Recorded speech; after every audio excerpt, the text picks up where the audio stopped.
Здраво, деца! Слушнете го денешниот возбудлив расказ. Тргнете се, пуштете ме да поминам. Зошто е ова туркање? Секој може да дојде. Не можам да видам ништо.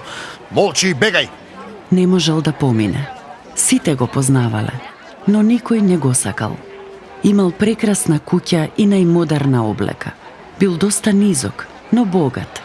Секој знаел дека не ги заработува честно своите пари. Неговото име значи Невин, но тој бил многу голем измамник. Малиот Закхеј. Тој бил главен за собирање данок во Ерихон. Секој што увезувал стока, таму требало да плати данок. Закхеј не се придржувал кон правилата. Земал повеќе пари од луѓето отколку што требало. На неговиот шеф во Рим не му било грижа за тоа, па Закхеј можел да прави што ќе посака. Со тоа господинот Невин се направил себе си многу виновен. Закхеј имал многу пари, но немал радост. Еден ден во Ерихон се случило нешто невидено. Исус дошол во градот.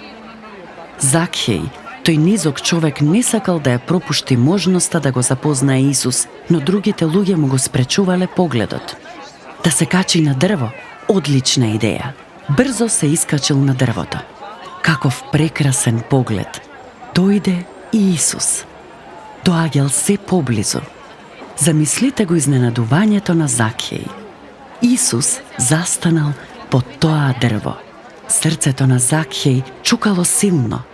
Исус погледнал нагоре, го погледнал право во очи. Како го препознал? Исус му рекол: Закхеј, слези брзо од дрвото. Ќе те посетам во твојот дом денеска. Закхеј веднаш направил така како што му кажал Исус. Слегол од дрвото. Со радост го водел Исус кон куќата. Но другите луѓе биле вознемирени поради тоа. Исус ке оди во неговата куќа?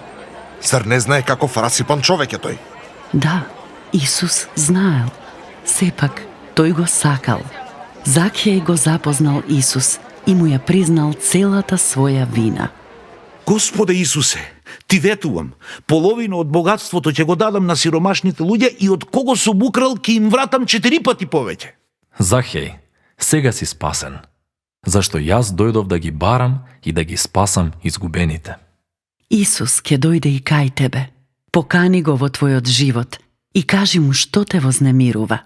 Тој ќе го среди твојот живот. До следното слушање.